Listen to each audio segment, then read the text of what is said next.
Viewers, स्वागत है आपका द अज़हर शो में। हमारे यूट्यूब चैनल पे आपने बहुत सारे लोगों का इंटरव्यू देखा होगा।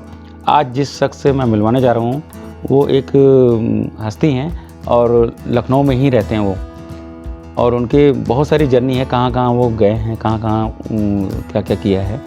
और जो ख़ास चीज़ है वो अभी जब रिवील होंगे आपके कैमरे में तब आपको खुद ही लग जाएगा कि मैं किससे बैठ के बात कर रहा हूँ। और बहुत सारी बातें होंगी, तमाम जो बहुत सारे शायर को वो लाइक करते हैं, जिनके वो कलाम पढ़ते हैं तरन्नुम के साथ। कई सारे सिंगर हैं जिनको वो सुनते हैं और उनको गाते हैं। तो सीधे उनका नाम लेता हूँ, जनाब आरिफ इकबाल सिद्दीकी साहब। वो एक ऐसे शख्स हैं जिन्होंने अपनी लाइफ को डिवोट कर रखा है किसी ऐसे शख्स के नाम जो शहंशाह कहलाते हैं, जो मिलेनियम स्टार कहलाते हैं। तो अभी आप समझ गए होंगे मैं किन के बारे में बात कर रहा हूँ। तो चलिए मैं रिवील करता हूँ।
ये देखिए हमारे सामने बैठे हुए हैं, ये आरिफ इकबाल सिद्दीकी साहब हमारे सामने बैठे हैं। और आज ये हम लोग को नसीब हुआ कि मतलब हम लोग साथ बैठ के कुछ वक्त गुजारें और कुछ बातचीत का सिलसिला शुरू करें।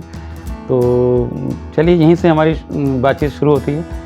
कैसे आपका सफ़र शुरू होता है? आप भदोही से, भदोही का आपका रहन सहन था और कैसे आपकी जर्नी वहाँ से स्टार्ट हुई और कहाँ पे जाके वापस लखनऊ तक कैसे आना हुआ? नहीं, वो ननिहाल है हमारा भदोही का। भदोही ननिहाल था, तो हम लोग ननिहाल ही में रहते थे। वालिद साहब का इंतकाल बचपन में हो गया था, वालिद साहब को देख भी नहीं पाते, तो नाना के पास चले गए, तो फिर वहीं रहते थे। पढ़ाई का सिलसिला शुरू हुआ तो इस्लामिया कॉलेज में 4th क्लास में एडमिशन लिया डायरेक्ट। अच्छा, वहाँ से हाँ, तो वहीं से तालीम शुरू हुई। फिर उसके बाद यूनिवर्सिटी चले गए पढ़ने के बाद, फिर यूनिवर्सिटी से BA किया, MA किया, फिर PhD वहीं से। बहुत बढ़िया। दोस्तों देख रहे हैं आप, इनका लुक लाइक बिल्कुल शहंशाह जैसा है, अमिताभ बच्चन जी जैसा है, और ये पिछले 18-20 साल से उन्हीं के लुक में हैं, और जहाँ भी जाते हैं लोग इनके साथ सेल्फी लेना पसंद करते हैं और इनके साथ फ़ोटो खिंचाना पसंद करते हैं, इनके साथ वक्त गुजारना पसंद करते हैं, क्योंकि ये अच्छे फ़नकार भी हैं, बहुत अच्छा पढ़ते हैं, बहुत अच्छा गाते हैं। तो अभी बातचीत का सिलसिला जैसे ही जारी रहेगा, बीच बीच में उनकी आवाज़ सुनने को मौका मिलेगा, तो व्यूवर्स कीप वॉचिंग। तो मेरा दूसरा सवाल है आपसे कि आपको कैसे एहसास हुआ कि आप अमिताभ बच्चन जी जैसे लगते हैं, या किसने एहसास कराया या खुद एहसास हुआ? नहीं, आजकल के बच्चे तो बहुत आगे निकल गए, माशाल्लाह एडवांस हो गए हैं। लेकिन हम लोग जब छोटे छोटे थे तो वालिद साहब तो थे नहीं, तो हमें याद है कि हम काफ़ी बड़े हो गए थे जब हम शीशे के सामने कंघा लेके खड़े हुए, तो मामू ने डांटा था हमको कि अभी से बेटा तुम शीशे के सामने खड़े होने लगे। लेकिन बहरहाल देखा तो कुछ पहली फिल्म बच्चन जी की देखने गए थे, वो भी इंडिया पाकिस्तान का कोई मैच चल रहा था यहाँ स्टेडियम में। अच्छा। तो झूठ बोल के घर से डरते हुए गए थे, क्योंकि 6 बजे मगरिब के वक्त जो है बताया जाता था कि घर में आ जाओ, देर में ना रहो, 6 बजे के बाद घर में। तो पूछ के गए थे कि मैच देखने गए, तो वो अमिताभ बच्चन की फिल्म चल रही थी, दोस्त लेके चला गया था डरते डरते, अदालत फिल्म। अच्छा, हमका ऐसा वैसा ना समझो, हम बड़े काम की अच्छा, उस चीज़ें- टाइम पे रिलीज हुई हाँ थी। रिलीज हुई थी, बहुत छोटे थे।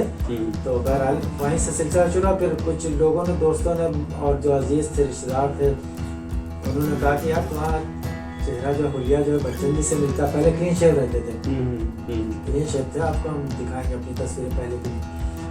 तो बाद में खैर फिर हमें भी लगा, यही सिलसिला शुरू हो गया। बाद में शादी हुई, शादी के बाद फिर दुबई चले गए। दुबई में अपना बिजनेस था खुद का भी, दुबई फेस्टिवल में भी शॉप होती थी, काफ़ी लोग काम करते थे, बड़ा अच्छा लगता था। वहाँ पे भी FM रेडियो वाले और टेलीविज़न वाले आते थे कि आप हमको थोड़ी देर से इंटरव्यू दे दीजिए, ये देखिए हम टीवी पे दिखाएंगे। इस तरह से काम का काम, बिजनेस का बिजनेस, और फन का फन चल रहा था साथ साथ। अच्छा लगता था, अच्छा वक्त करता था। तो कभी किसी ने इस बात का एहसास नहीं कराया कि ये क्या कर रहे हो, तुम्हारी अपनी खुद की शक्ल है, खुद की एक डिग्निटी है, तो ये क्यों किसी और का चेहरा अपने चेहरे पे? वो इत्तेफाक से अल्लाह की देन है, खुदा गॉड की देन है, गॉड गिफ्ट है, तो हमने थोड़ी बनाया है, वो तो ऐसे ही लगता ही था, तो हमने कहा इसको कंटिन्यू रखो। फिर उसको आपने थोड़ा सा उनकी जैसी दाढ़ी, उनके जैसा चश्मा। हाँ, उम्र बढ़ने लगी तो हमने कहा लाओ वैसी दाढ़ी है, वैसे चश्मा भी लगाना। बस चश्मा लगाना। इससे हमें क्या होता था कि ये तो लुक तो अपनी जगह पे है, लेकिन हमको बिजनेस में, खास करके दुबई में बहुत फायदा मिलता था, बहुत बेनिफिट मिलता था कि दुबई में पूरे दुनिया के इंटरनेशनल लेवल से सब लोग कस्टमर आते थे, घूमने आते थे, तो लोग हमको देख के रुक जाते थे मेरी शॉप पे या स्टॉल पे, या आपके साथ तस्वीर लेंगे, एक फोटो खींचेंगे, सेल्फी लेंगे। और उसके बाद क्या होता था, वो तो होती तफरीह, उसके साथ हमारा काम भी हो जाता था, बिजनेस भी हो जाता था। कुछ ना कुछ हमसे खरीद लेते थे। तो कभी कभी ऐसा होता था कि छोटे छोटे बच्चे जो टीवी पे बच्चन जी को देखते थे, तो अपनी माओ के पास से नहीं जाते थे, मेरे पास लपक के आ जाते थे। फिर हम कहते थे, हम नहीं समझ पाए शुरू में क्यों नहीं जा रहे, तो वो कहते थे कि नहीं, ये टीवी पे देखा था, हम इन्हीं के पास रहेंगे, हम जाएंगे नहीं। अच्छा, केबीसी की वजह से बच्चे उनको जाते हैं। बच्चे जाते। अक्सर ये होता था, उन्होंने वाइफ ने तो देखा अपनी आंखों से, ये लोग जो है पीछे से जैसे हुलिया इस तरह के पकड़ लेते थे कि शायद हम रियल वाले हैं। ऐसा भी हुआ है, कई मरतबा आईडी दिखानी पड़ी हमको। नहीं वो एक मरतबा एक वहाँ के कुवैत के मिले, बहुत वहाँ तो खैर पैसे वाले अमीर सभी ज़्यादातर होते हैं। तो हम स्टॉल पे खड़े थे, अपनी लड़कियाँ बहुत सारी थी, उनकी आई तस्वीरें खींची। वो मेरी एक आदत थी, पड़ गई थी कि जो आ रहा है तस्वीर खींचा। उसके बाद वो कहने लगा, वो शख्स कहने लगा कि मुझे पहचाना बच्चन जी? तो हम ये समझ गए कि ये समझ रहा है असली वाले हैं। तो हमने कहा नहीं, हम असली वाले नहीं हैं, तो क्रिकेट है। उसको अरबी बोलते हैं रकम तनैन। अच्छा, रकम, हाँ अरबी भी आती है उनको, अरबी भी आती है। रकम तनैन मतलब ट्रेन मैंने 2 दूसरे नंबर, डबल रोल। जब उसको बताया तो वो हंसने लगा, तो हमने कहा नहीं, हम सच में।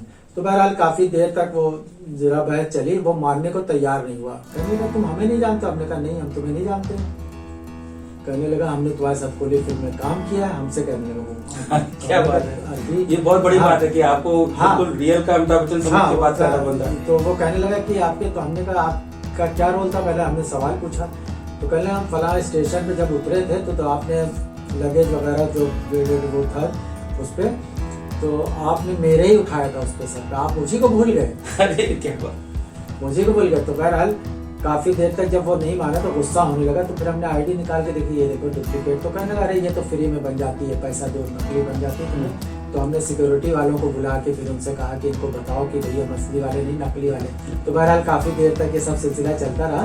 आखिरकार वो माना नहीं, नाराज होके गया। उसकी बच्चियां भी समझाती रही कि पापा जो है, अरे बाबा कहते ना, बाबा ये डुप्लीकेट है, लेकिन वो मानने को तैयार नहीं है। एक्चुअली मुझे उन्हीं की तरफ से पता चला था कि आप इस तरह से लुक अलाइक हैं और अमिताभ जी को बहुत मानते हैं। क्या अहमियत रखते हैं अमिताभ जी आपके लिए? वो तो बहरहाल बहुत ही महान हस्ती है, हमारी क्या हैसियत है, क्या नहीं आपकी नज़र में? हाँ है, काबिल एहतराम शख्सियत है, काबिल एहतराम।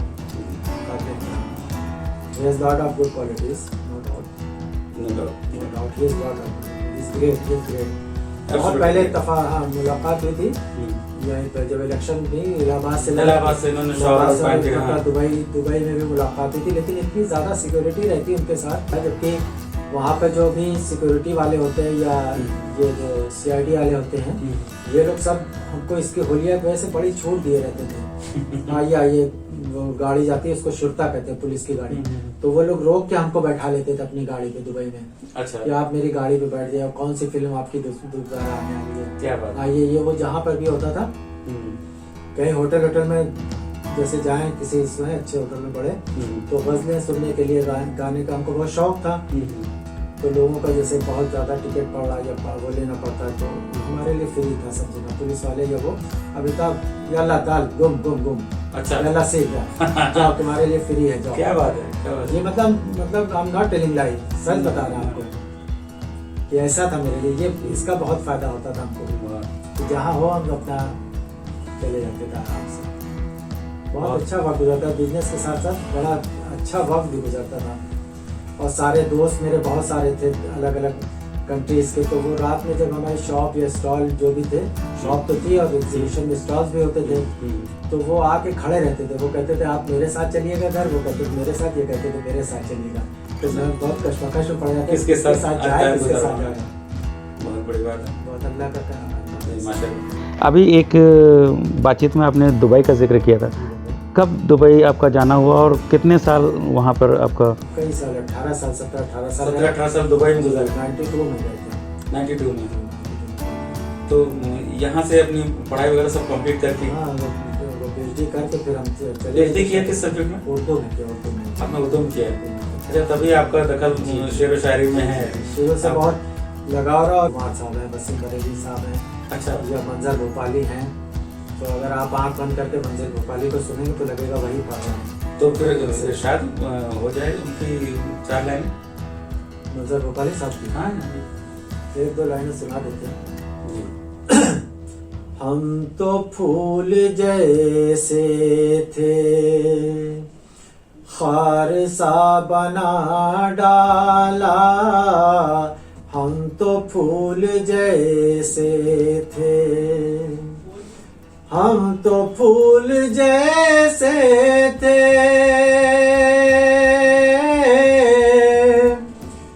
खार सा बना डाला। हाय इन फसादों ने क्या से क्या बना डाला। हाय इन फसादों ने। कहिए तो दूसरे भी शायर की सुना। जरूर इरशाद, जरूर बेशक। ये इनका बशीर बदर साहब का जी। किसी शाम घर भी रहा करो, किसी शाम घर भी रहा करो। यूं ही बेसबब ना फिरा करो।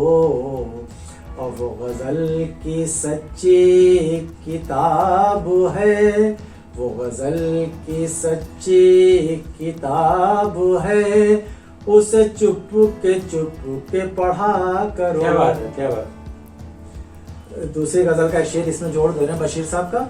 सर राह कुछ भी कहा नहीं, कभी उसके घर मैं गया नहीं। सरे राह कुछ भी कहा नहीं, कभी उसके घर मैं गया नहीं। और मैं जन्म जन्म से उसी का हूँ, उसे आज तक ये पता नहीं। उसे आज तक ये पता नहीं। और भी है शायद, कुमार साहब का सुन लीजिए। जी। चरागों के बदले, जब कुछ थोड़ा फसादात में घर और जला दिए गए थे तो उससे इंटरनेशनल मुशायरे में पढ़ी थी गजल उन्होंने। चरागों के बदले मकान जल रहे हैं, चरागों के बदले मकान जल रहे हैं। नया है जमाना नई रोशनी है, नया है जमाना। ये शेर देखिए। हटाए थे जो राह से दोस्तों के, हटाए थे जो राह से दोस्तों के, वो पत्थर मेरे घर में आने लगे हैं। मैंने सुना है आप बहुत अच्छा मुकेश साहब को गाते हैं, आपका भी सुना देते तो एक साथ ही साथ हो जाए। सुना दे। जी। आंसू भरी हैं, आंसू भरी हैं ये जीवन की राहें, कोई उनसे कह दे हमें भूल जाए। आंसू भरी हैं, बर्बादियों की अजब दास्तां हो,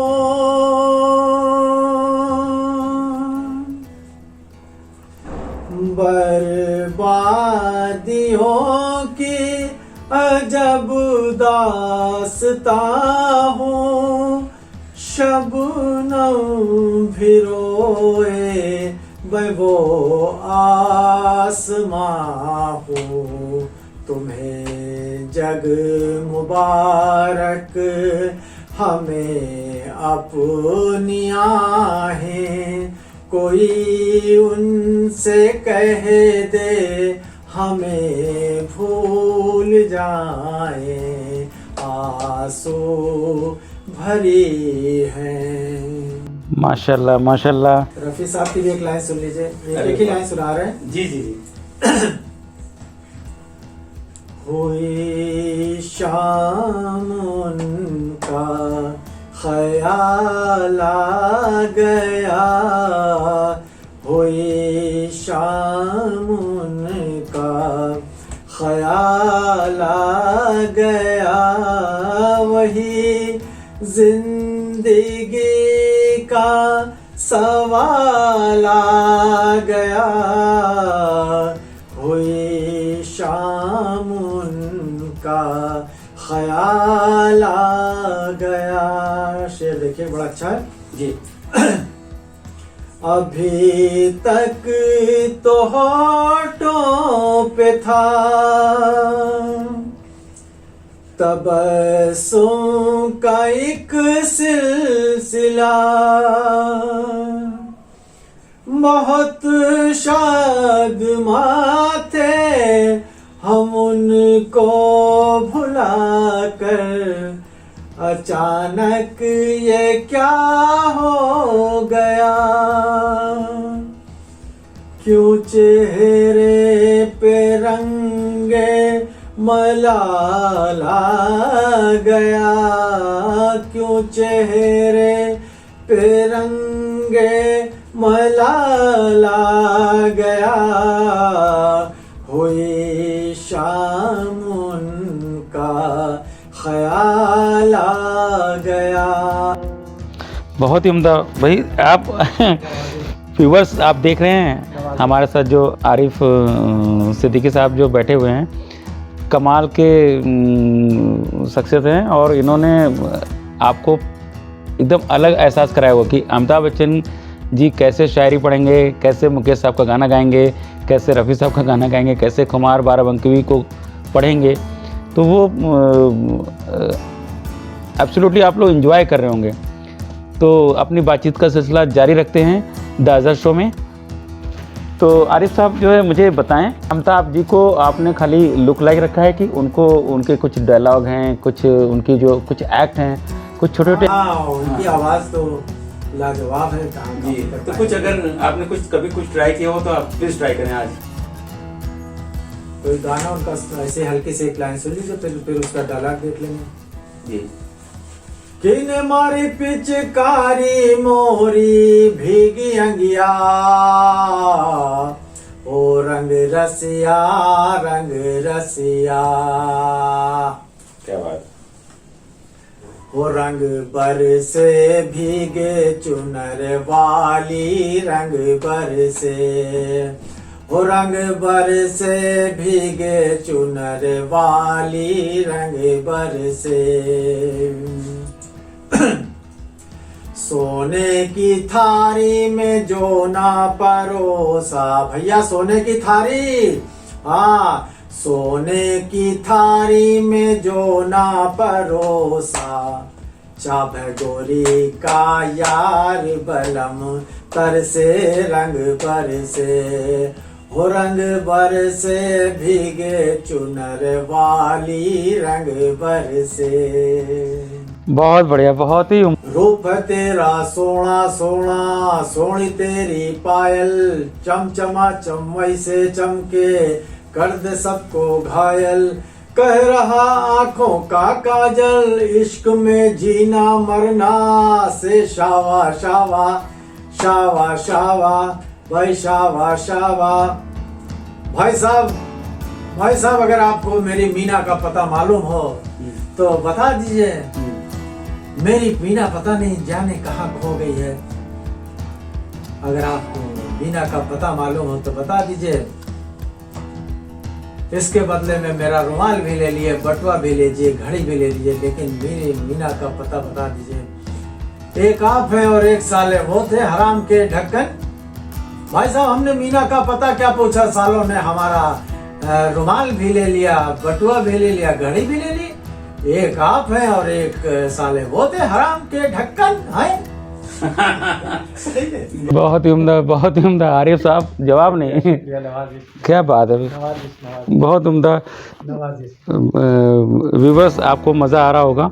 आई थिंक आप समझ सकते हैं कि मैं अमिताभ जी के साथ बैठा हूँ और कैसा महसूस कर रहा हूँ। कुछ ऐसा ही फील आ रहा है ना। तो द अज़हर शो में इसको बातचीत को सिलसिला आगे बढ़ाते हुए मैं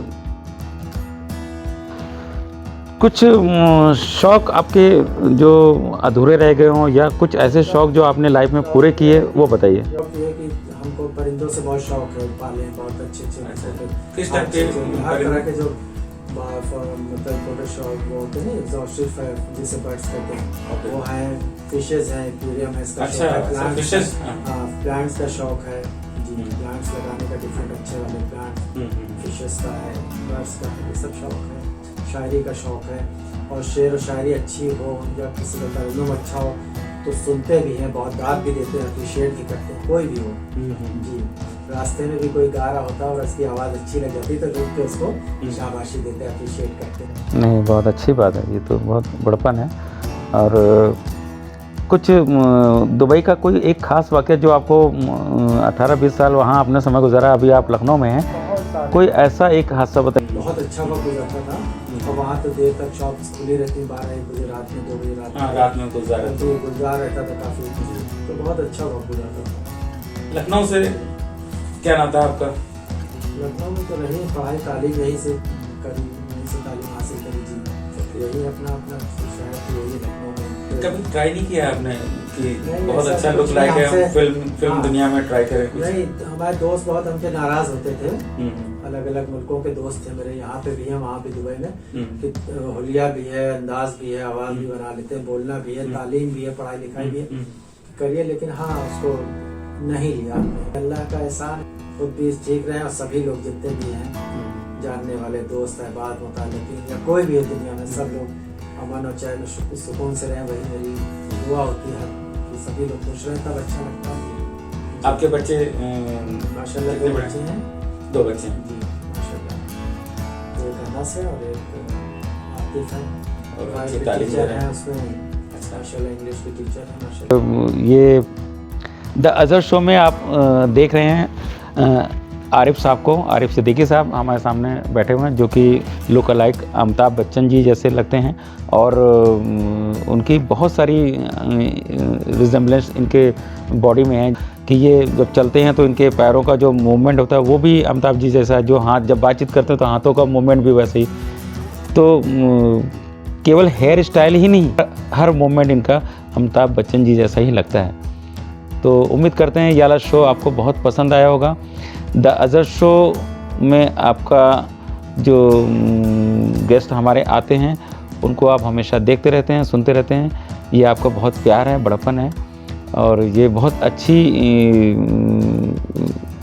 प्रेजेंस आज इन्होंने हमारे साथ बिताई है, और ये मुझे भी बड़ा फ़ख्र हो रहा है आज आरिफ साहब को सुन करके, देख करके, और ऐसे ही लोगों का प्यार इनको मिलता रहे, हम लोग को मिलता रहे, है ना। ये बहुत अच्छी बात है।